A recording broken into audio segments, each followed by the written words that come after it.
Hi, it's Keith. I'm back here at Life Trinity Production Studios. I spent a lot of time here. Thank you for joining me. We're going to review some microphones here today, give some overviews and some differences between dynamic and condenser microphones. $100 microphones, $700 microphones, and what they sound like. So I have the Rode Pod Mic on right now. You can take a look at it from the side. It's a beautiful little microphone. Try to follow it a little bit here for sound.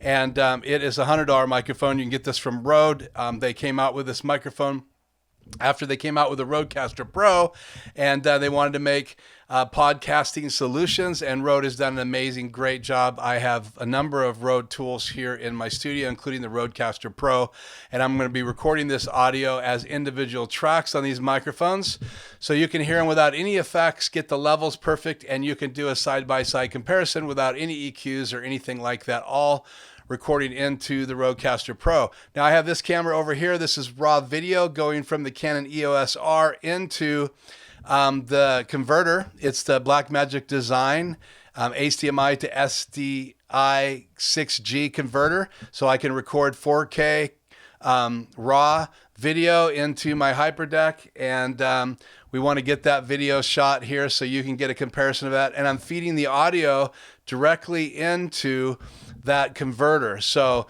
you can check out that video right here. This is an example of 1080p video this direction and 4K raw that I'll have to color correct after the fact with the LUT from Canon, and then I will post that 4K up online with a link in both videos, and you will be able to compare 1080p uploaded from this camera against 4K uploaded from that camera, and here's a shot of what that view looks like. So go check that video out in all of its glory. So again, the Rode Pod Mic is a great microphone. This is what my voice sounds like on it. And I'm going to go now and show you the SM7B, and we'll use the two different windscreens on it. And now we have the SM7B. This is my favorite desk microphone. I use it on the Rode PS1 boom microphone stand with a little extension on it.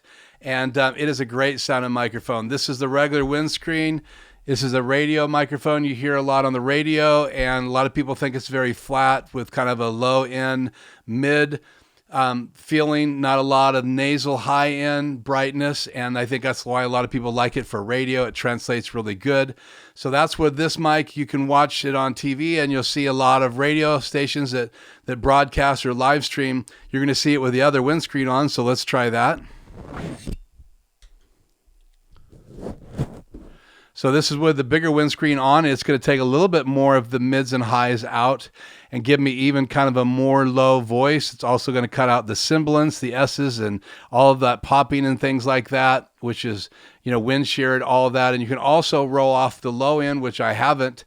We'll listen to what it sounds like, and I may roll off a little low end because there are some rumbles and stuff around that doesn't make a difference on the microphone. But I wanted you to hear this microphone in all its glory with this windscreen on. This is what it sounds like with no windscreen on. And this is the regular windscreen. And this is how I normally use it. I have been starting to use it more with this in some of my live stuff. So anyway, that's the Rode microphone, or the Shure SM7B microphone with both filters on it and with the filter off. And again, these are designed to cut out some of the side effect. And that's going to change when you put the other windscreens on them.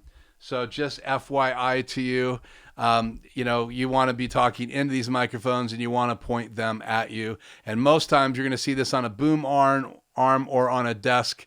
Rarely will you see it above someone's head pointing down like you will a condenser microphone. So let's check out this microphone now. Okay, now this is the condenser microphone, and a condenser needs phantom power. Normally this is going to be above my head right here off camera, pointing down at my chest and chin, not at my nose or my mouth. You want to kind of in this area, which is the sound area. And it's a beautifully long microphone. And usually this is boomed when you'd see in Hollywood, and it's one of the really good quality microphones out there.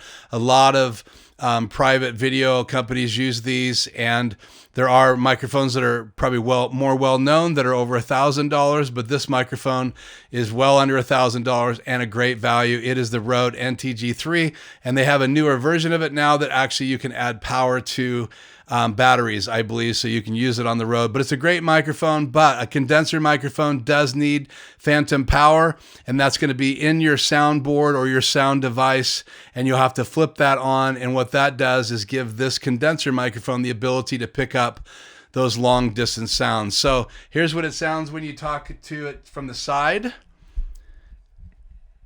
And here's from the other side. So it's designed to cut out a lot of those sounds. We'll take the windscreen off. And so it has these little ribs on the side, and that is designed to cut out some of the side sound. And it will pick up directly from the back. And if you look at the pattern, there's kind of a small area in the back, very narrow on the side, and then wide up here, but still pointed. It's like a big pointed egg right at my mouth. And so you want this kind of pointed to the sound hole when you talk into it. That's what it sounds like without the windscreen on. Talking to it from the side, talking to it from the other side. This is what it sounds like when you do not have a windscreen on it. So that's the Rode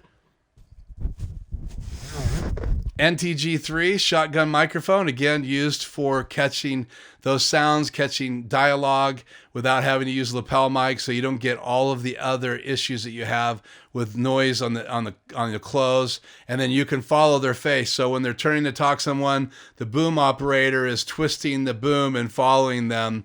And we'll talk about boom techniques later in another video. So again, when you're out shooting or you're doing podcasts, microphone choices are really important. This microphone would be more used where you have control of sound, because it's going to pick up a lot of noise even in the house, where dynamic microphones don't have that ability to pick up from so far away, because again, they're not using phantom power and more sensitive capsules like you have in a condenser microphone. So I hope this helps you. We'll try to level out the volumes in their individual files, and then we'll post them right here at the end of this video, and you'll be able to listen to each one of these microphones separately. I'll pick out just little sound bites. So again, this is what this microphone sounds on my voice with the windscreen on.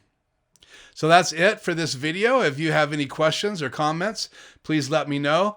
Check out the 4K video that we used raw right from the Canon EOS R, from the HDMI cable to the converter by Blackmagic Design. It's the HDMI to SDI 6G converter.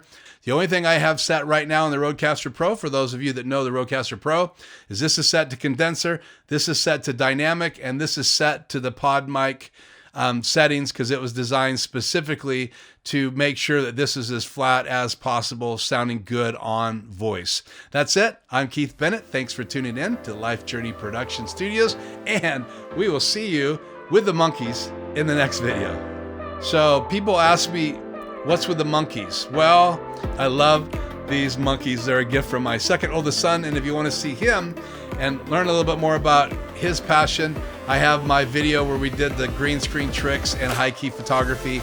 That's my son Nathan, and these came from overseas when he was traveling as a Marine for the United States of America. So we'll see you in the next video. Pod mic is a great microphone. This is what my voice sounds like on it. Doesn't make a difference on the microphone, but I wanted you to hear this microphone in all its glory with this windscreen on. This is what it sounds like with no windscreen on. And this is the regular windscreen, and this is how I normally use it. I have been starting to use it more with this in some of my live stuff. So anyway, that's the Shure SM7B microphone with both filters on it and with the filter off. This is what this microphone sounds on my voice with the windscreen on.